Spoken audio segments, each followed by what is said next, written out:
भक्तों, इस चैत्र नवरात्रि पर गलती से भी मत खाना यह फल और 5 सब्जी, वरना माता रानी होंगी इतनी क्रोधित कि आपका पूरा जीवन हो जाएगा बर्बाद।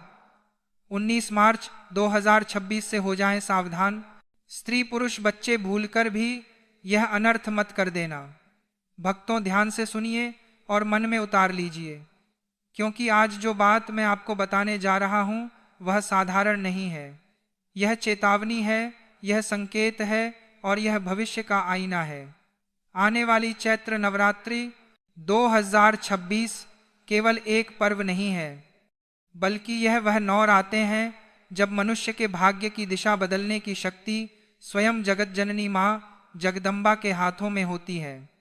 अगर इन पावन 9 दिनों में आपने अनजाने में भी अपने घर में कुछ ऐसी चीजें बना ली, और इस दिन जो लोग नवरात्रि का व्रत फलहार वाला करते हैं तो यह फल खा लेते हैं जो शास्त्रों में वर्जित बताई गई है, तो समझ लीजिए कि आपने अपने ही हाथों से अपने सुख, शांति और समृद्धि पर ताला लगा दिया। माता की कृपा जहां बरसनी चाहिए थी वहां उनका प्रचंड रूप सक्रिय हो सकता है, और जब मां नवदुर्गा प्रसन्न होती हैं तो व्यक्ति के जीवन में ऐसी उलझनें शुरू होती हैं जिनका अंत दिखाई नहीं देता। लक्ष्मी उस घर से उल्टे पांव चली जाती है, क्योंकि जहां माता रानी क्रोधित होती हैं वहां दरिद्रता, भूत प्रेत और नकारात्मक शक्तियों का वास हो जाता है। इसलिए आज से ही अपने मन में यह तारीख लाल रंग से लिख लीजिए, 19 मार्च 2026। लेकिन भक्तों, तिथियां जानने से पहले आपके लिए यह जानना अत्यंत आवश्यक है कि आखिर सभी नवरात्रियों में चैत्र नवरात्रि का इतना विशेष महत्व क्यों है और इसकी कथा क्या है।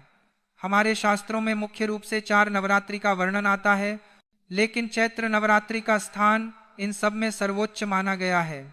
पौराणिक कथाओं के अनुसार जब यह ब्रह्मांड अंधकार में डूबा हुआ था और सृष्टि का कोई स्वरूप नहीं था, तब परमपिता ब्रह्मा जी ने आदिशक्ति मां दुर्गा की घोर तपस्या की थी। माता ने प्रसन्न होकर अपनी दिव्य ऊर्जा से ब्रह्मा जी को सृष्टि निर्माण की शक्ति प्रदान की। शास्त्रों में वर्णित है कि जिस दिन ब्रह्मा जी ने इस ब्रह्मांड की रचना प्रारंभ की वह दिन कोई और नहीं बल्कि चैत्र मास के शुक्ल पक्ष की प्रतिपदा तिथि ही थी। इसीलिए चैत्र नवरात्रि केवल माता की पूजा का दिन नहीं है, बल्कि यह हमारे हिंदू नववर्ष का प्रथम दिन भी है। यह ब्रह्मांड के जन्म का उत्सव है।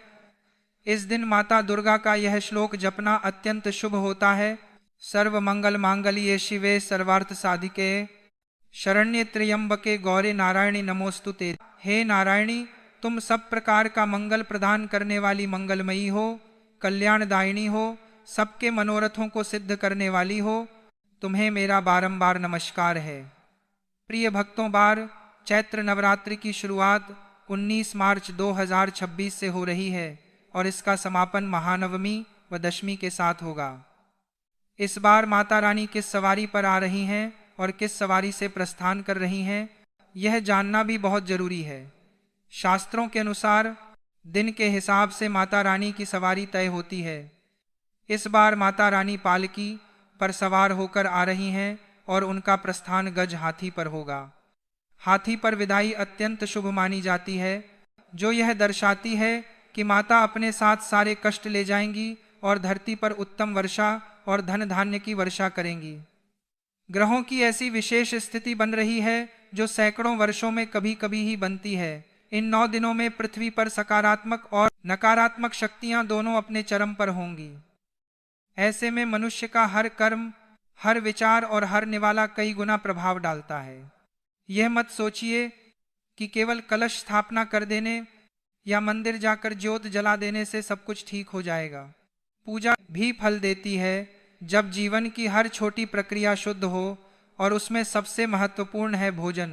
शास्त्र कहते हैं कि जैसा अन्न वैसा मन और जैसा मन वैसा भाग्य। नवरात्रि के 9 दिनों में यह सिद्धांत नियम बन जाता है। उस समय आदि शक्ति का तत्व वातावरण में व्याप्त रहता है। माता रानी सात्विकता की देवी हैं, उन्हें सात्विकता प्रिय है। अगर उन 9 दिनों में आपके घर की रसोई में तामसिकता प्रवेश कर गई तो वह दिव्य ऊर्जा आपके घर की दहलीज से ही लौट जाती है। बाहर से भले सब कुछ ठीक दिखे, लेकिन भीतर से जीवन खोखला होने लगता है। अचानक खर्च बढ़ने लगते हैं, बिना वजह नुकसान होने लगता है, घर में कलह बढ़ती है और मनुष्य समझ ही नहीं पाता कि आखिर गड़बड़ कहाँ हो रही है। अब प्रश्न उठता है कि आखिर ऐसी कौन सी चीज़ें हैं जो देखने में तो साधारण सब्जियां लगती हैं, लेकिन नवरात्रि के 9 दिनों में जहर के समान प्रभाव डालती हैं। आयुर्वेद और प्राचीन ग्रंथों के अनुसार कुछ खाद्य पदार्थ ऐसे होते हैं जिनमें तामसिक गुण अत्यधिक होते हैं। यह पदार्थ मन में आलस्य, क्रोध, वासना और नकारात्मकता बढ़ाते हैं। नवरात्रि के दौरान इनका सेवन करना ऐसा ही है जैसे आप स्वयं अपने हाथों से अपने भाग्य के दीपक को बुझा दें। और सबसे चौंकाने वाली बात यह है कि इन 5 सब्जियों में से एक सब्जी ऐसी है जो लगभग हर भारतीय घर में रोज बनती है। लोग उसे साधारण समझते हैं, लेकिन नवरात्रि में वही सबसे बड़ी भूल बन सकती है। यही कारण है कि कई लोग पूजा भी करते हैं, 9 दिन का व्रत भी रखते हैं, फिर भी जीवन में लगातार संघर्ष झेलते रहते हैं, क्योंकि अनजाने में उनसे वह गलती हो जाती है जिसका दुष्प्रभाव तुरंत नहीं बल्कि धीरे धीरे सामने आता है। याद रखिए, नवरात्रि केवल उपवास का दिन नहीं है, यह आत्मशुद्धि का दिन है। यह अपने खान पान, विचार और कर्म को सात्विक बनाने का दिन है। उन 9 रातों में आप जो भी बनाते हैं, जो भी खाते हैं, वह सीधे आपके भाग्य खाते में दर्ज हो जाता है। इसलिए लापरवाही मत कीजिए, क्योंकि बात सिर्फ स्वाद की नहीं है। बात आपके घर की सुख, शांति, आपकी आर्थिक स्थिति और आपके आने वाले कल की है। आगे मैं आपको विस्तार से बताने वाला हूँ कि वे कौन सी 5 सब्जियां हैं जिन्हें इन 9 दिनों में भूलकर भी रसोई में नहीं लाना चाहिए। ध्यान से सुनते रहिए, क्योंकि यह जानकारी आपको और आपके परिवार को बड़े संकट से बचा सकती है। उससे पहले हम यह जानते हैं कि जो लोग नवरात्रि के दिन फलाहार करते हैं, इस दिन कौन से फल खाना हमारे शास्त्रों में वर्जित बताया गया है। तो चलिए शुरू करते हैं। देवी भागवत पुराण में स्पष्ट लिखा हुआ है कि नवरात्रि के 9 दिनों में ऐसे किसी भी फल या आहार का सेवन नहीं करना चाहिए जिसमें बीज हो, भारीपन हो या तामसिक गुण अधिक हो, क्योंकि इन पावन रातों में देवी तत्व पृथ्वी पर सक्रिय रहता है और माता सात्विकता की देवी हैं। जिन फलों में अधिक बीज होते हैं वे रजस और तमस गुण को बढ़ाते हैं। यह मन को चंचल बनाते हैं, विचारों में अस्थिरता लाते हैं और साधना में बाधा डालते हैं। इसी कारण सबसे पहले बात आती है अमरूद की। अमरूद में असंख्य बीज होते हैं। नवरात्रि के दिनों में इसका सेवन करने से मन की शुद्धता भंग होती है, इसीलिए इसे त्यागने का विधान है। इसके बाद अनार आता है। अनार देखने में जितना सुंदर लगता है, भीतर उतने ही अधिक बीज होते हैं। शास्त्रों की दृष्टि में यह भी वर्जित फल माना गया है। पपीता, तरबूज और खरबूजा, इन तीनों फलों में भी बीजों की अधिकता होती है, इसलिए नवरात्रि के 9 दिनों में इनका सेवन नहीं करना चाहिए। इसलिए नवरात्रि के दौरान सबसे उत्तम आहार वही माना गया है जो हल्का, सात्विक और सरल हो, जैसे केला, सेब, नाशपाती, शकरकंद, सिंघाड़ा, साबूदाना, दूध और दूध से बनी सात्विक चीजें। याद रखिए, यह नियम डराने के लिए नहीं बनाए गए हैं, बल्कि भक्त की रक्षा के लिए बनाए गए हैं। जिस दिन पूरा ब्रह्मांड देवीमय होता है, उस दिन अगर हमारा आहार भी सात्विक हो जाए तो जीवन अपने आप सुखमय होने लगता है। और जब जीवन सात्विक होता है तब दुख, दरिद्रता और बाधाएं स्वयं रास्ता छोड़ देती हैं। इसलिए इस चैत्र नवरात्रि संकल्प लीजिए कि आप अपने आहार को शुद्ध रखेंगे, वर्जित फलों से दूर रहेंगे और पूरे श्रद्धा भाव से माँ जगदम्बा की आराधना करेंगे। माता रानी अवश्य प्रसन्न होंगी और आपके जीवन में सुख, शांति और समृद्धि की वर्षा करेंगी।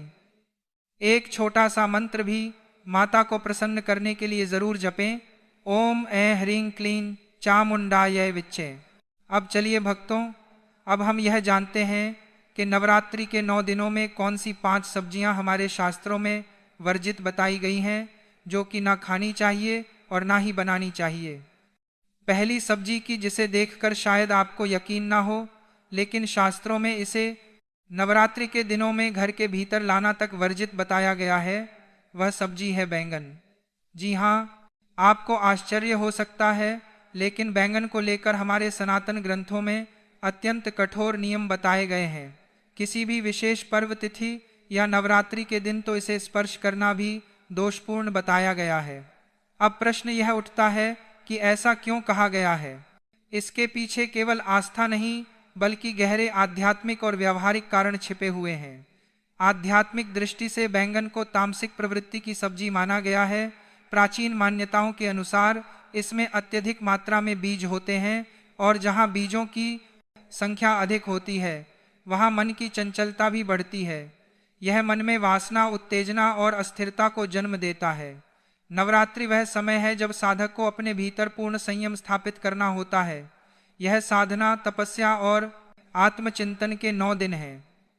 इस समय मन को स्थिर और शांत रखना अत्यंत आवश्यक है ताकि साधक देवी तत्व से जुड़ सके। यदि इन पावन दिनों में बैंगन की सब्जी, भरता या कोई भी व्यंजन बनाया जाए तो यह माना जाता है कि घर के सदस्यों के स्वभाव में उग्रता आने लगती है। छोटी छोटी बातों पर क्रोध, तकरार और कलह बढ़ने लगता है। जहां अशांति होती है वहां लक्ष्मी का वास नहीं होता। धीरे धीरे घर की सुख समृद्धि प्रभावित होने लगती है और मानसिक तनाव बढ़ता चला जाता है। वैज्ञानिक दृष्टि से भी सावधानी बताई गई है। नवरात्रि के 9 दिनों में ग्रहण किया गया भोजन सीधे शरीर और मन दोनों को प्रभावित करता है। यदि अनजाने में भी अशुद्ध या दूषित भोजन हो जाए तो व्रत और पूजा का संपूर्ण फल नष्ट हो सकता है। इसलिए संकल्प लें कि इन 9 दिनों में बाजार जाते समय बैंगन की ओर देखेंगे भी नहीं। अब बात करते हैं दूसरी सब्जी की, जिसे कई ग्रंथों में बैंगन से भी अधिक हानिकारक बताया गया है। यह सब्जी राहु के प्रभाव से जुड़ी मानी जाती है और साधना में बाधा उत्पन्न कर सकती है। यह सब्जी है मूली। सुनकर आपको आश्चर्य हो सकता है क्योंकि मूली को तो सामान्यतः स्वास्थ्यवर्धक माना जाता है, लेकिन यहाँ विषय केवल स्वास्थ्य का नहीं बल्कि ऊर्जा और वातावरण का है। मूली तीव्र गंध वाली सब्जी मानी जाती है। शास्त्रों में कहा गया है कि जिस भोजन में अत्यधिक तीखी गंध हो वह तामसिक और राक्षसी प्रवृत्ति का होता है। नवरात्रि की रातों में सूक्ष्म जगत में अनेक प्रकार की सकारात्मक शक्तियां सक्रिय रहती हैं। जब घर में मूली काटी या पकाई जाती है तो उसकी गंध पूरे वातावरण में फैल जाती है और यह गंध सकारात्मक ऊर्जा को कमजोर कर देती है। घर का वातावरण भारी और अशांत हो जाता है। शास्त्रों के अनुसार माता को शीतल प्रकृति वाली वस्तुएं प्रिय हैं। मूल्य की तासीर उग्र मानी जाती है। यदि इन 9 दिन में मूली की सब्जी, मूली के पराठे या सलाद बनाया जाए तो इसे रोगों को आमंत्रण देने जैसा माना गया है। ऐसा भी कहा गया है कि इस दिन मूली खाने से बुद्धि भ्रमित हो सकती है और व्यक्ति ऐसे निर्णय ले सकता है जिनका पछतावा उसे लंबे समय तक करना पड़ता है। सोचिए, क्या आप चाहेंगे कि आपकी एक छोटी सी भूल आपके पूरे वर्ष की मेहनत पर पानी फेर दे? बिल्कुल नहीं। अब एक अत्यंत महत्वपूर्ण बात समझना आवश्यक है। बहुत से लोग यह मानते हैं कि हम व्रत नहीं रख रहे हैं इसलिए इन नियमों की आवश्यकता नहीं है। यह सोच पूरी तरह गलत है। चैत्र नवरात्रि का प्रभाव केवल व्रतधारी व्यक्ति तक सीमित नहीं होता बल्कि पूरे घर और पूरे वातावरण पर होता है। यदि इन 9 दिनों में आपके घर में रसोई चल रही है तो नियमों का पालन पूरे परिवार के लिए आवश्यक हो जाता है। घर का एक भी सदस्य नियम तोड़ दे तो उसका प्रभाव पूरे परिवार पर पड़ता है। अब आते हैं तीसरी और चौथी सबसे महत्वपूर्ण वस्तु पर, जिसके बिना बहुत से लोगों को भोजन अधूरा लगता है, लेकिन नवरात्रि के 9 दिनों में यही वस्तु दरिद्रता का कारण बन सकती है। वह है प्याज और लहसुन।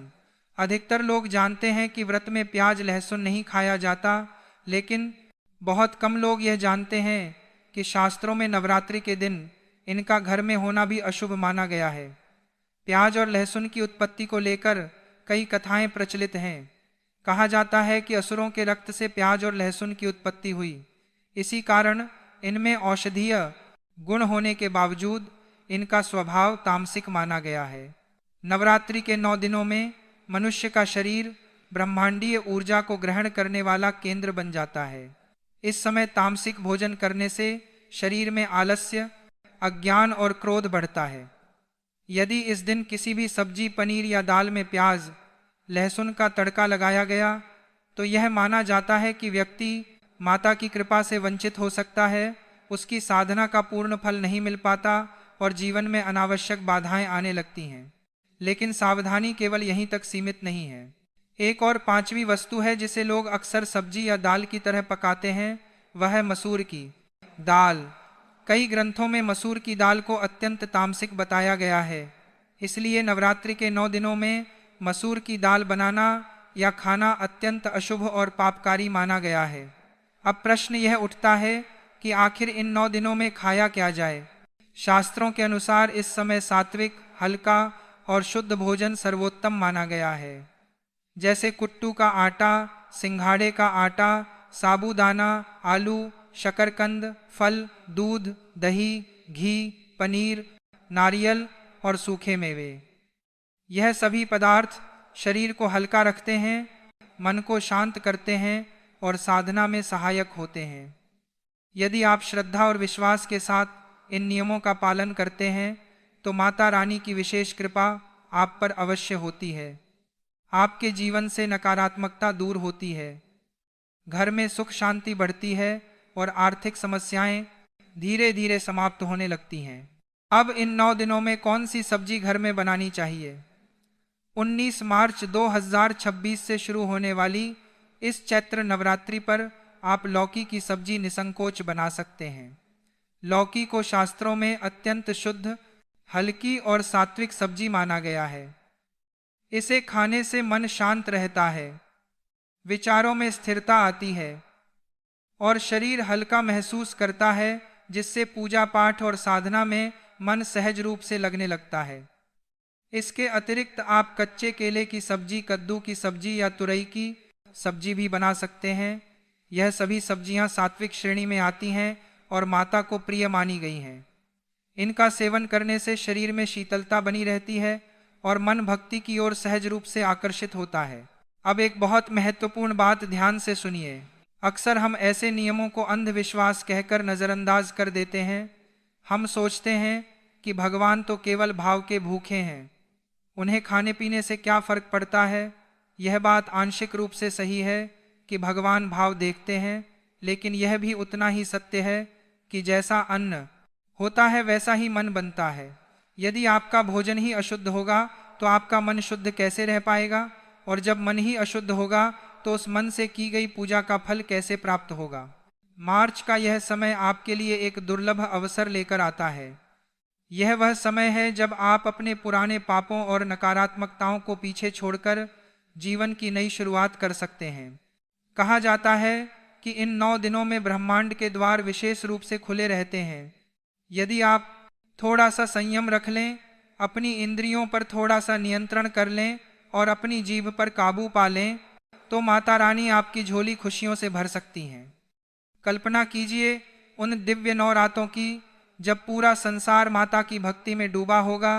मंदिरों में घंटे और शंख की ध्वनि गूंज रही होगी, चारों ओर धूप, दीप और अगरबत्ती की सुगंध फैल रही होगी। आपके घर में भी सात्विक भोजन की सौम्य खुशबू आ रही होगी। जब आप शुद्ध मन और शुद्ध शरीर से मां जगदम्बा के सामने हाथ जोड़ेंगे तो वह दिव्य ऊर्जा सीधे आपके भीतर प्रवेश करेगी।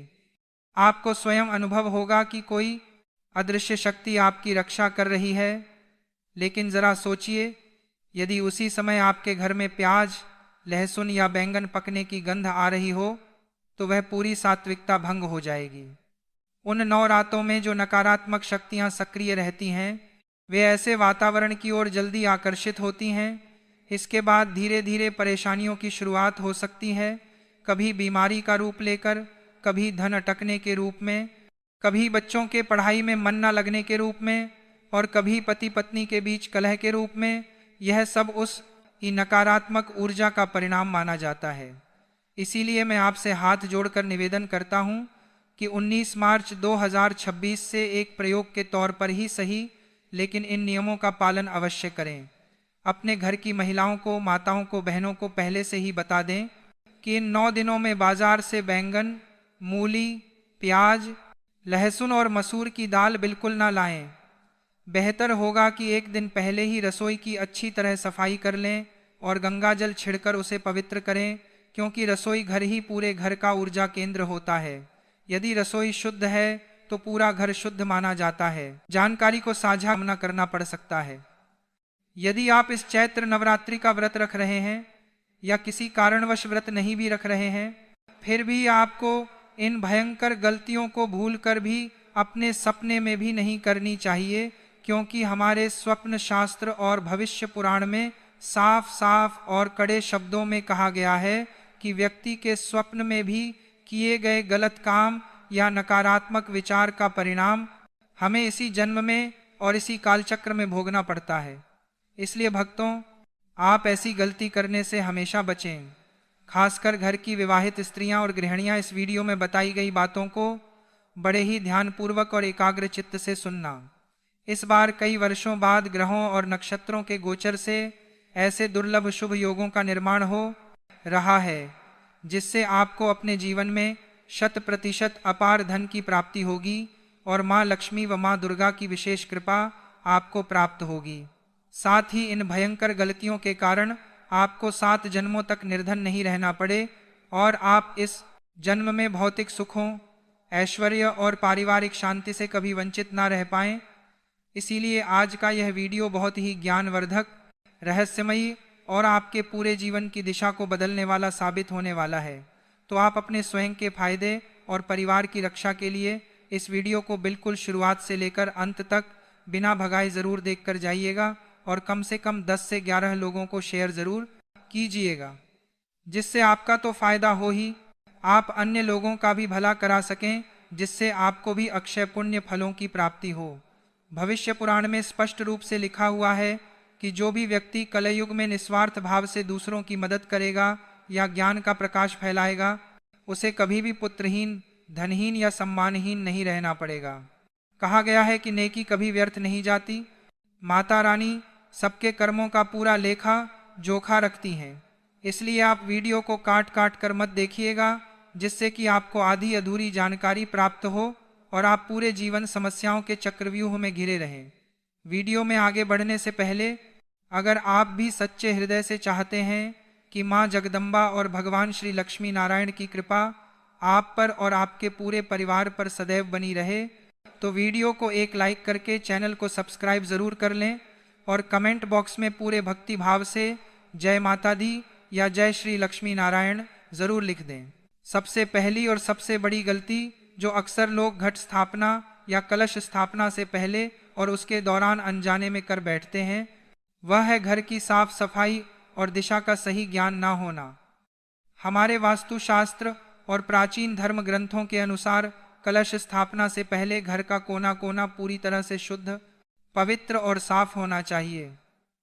यदि आपके घर के कोनों में जाले लगे हैं, धूल मिट्टी जमा है, कबाड़ रखा है या किसी भी प्रकार की अशुद्धता है और आप उसी मलिन अवस्था में घट स्थापना कर देते हैं, तो यकीन मानिए वहाँ माता रानी कभी भी अपना वास नहीं करती। इसके साथ ही घट स्थापना हमेशा घर के ईशान कोण यानी उत्तर पूर्व दिशा में ही करनी चाहिए, क्योंकि यह दिशा सभी देवी देवताओं और ईश्वरीय शक्तियों की दिशा मानी जाती है। किसी भी गलत दिशा या विशेषकर दक्षिण दिशा में कलश रख देते हैं, जिससे पूजा का पूरा फल उसी क्षण नष्ट हो जाता है और घर में भयंकर वास्तु दोष और नकारात्मकता उत्पन्न हो जाती है। इसके अलावा कलश स्थापना में इस्तेमाल होने वाली मिट्टी अत्यंत शुद्ध और पवित्र होनी चाहिए। किसी गंदे स्थान, चौराहे, कूड़ेदान या नाले के पास से लाई गई मिट्टी या अशुद्ध जल का प्रयोग स्वप्न में भी ना करें। हमेशा गंगा जल मिश्रित शुद्ध जल और किसी मंदिर या पवित्र स्थान की साफ मिट्टी का ही उपयोग करें। सबसे बड़ी और ध्यान देने योग्य बात यह है कि यदि आपने अपने घर में माता की चौकी लगाई है, विधिवत कलश और घट स्थापना की है या माता के समक्ष अखंड ज्योति प्रज्वलित की है, तो इन 9 दिनों तक अपने घर को भूलकर भी अकेला या खाली ना छोड़ें। घर में किसी न किसी सदस्य का रुकना अत्यंत आवश्यक है। माता रानी का आवाहन करके उन्हें अपने घर बुलाकर घर को ताला लगाकर बाहर चले जाना माता रानी का घोर और अक्षम्य अपमान माना गया है, जिससे घर में भयंकर अशांति, क्लेश, दुर्घटनाओं और दरिद्रता का हमेशा के लिए वास हो जाता है। माता उसी घर में ठहरती हैं जहां उनका निरंतर गुणगान और सेवा होती है। दैनिक पूजा और संध्या आरती के दौरान भी कई भयंकर गलतियां लोग अनजाने में कर बैठते हैं, जिन्हें चैत्र नवरात्रि के पावन दिनों में भूलकर भी नहीं करना चाहिए। अक्सर देखा गया है कि घर की महिलाएं सुबह की जल्दबाजी में या अज्ञानतावश अपने बाल खोलकर माता की पूजा करने बैठ जाती हैं या आरती करने लगती है। हमारे शास्त्रों में इसे बहुत बड़ा दोष और भयंकर अपशकुन माना गया है। खुले बाल नकारात्मक ऊर्जा को बहुत तेजी से आकर्षित करते हैं और बाल खोलकर की गई कोई भी पूजा, पाठ या आरती माता रानी कभी स्वीकार नहीं करती। इसलिए हमेशा अपने बालों को अच्छे से बांध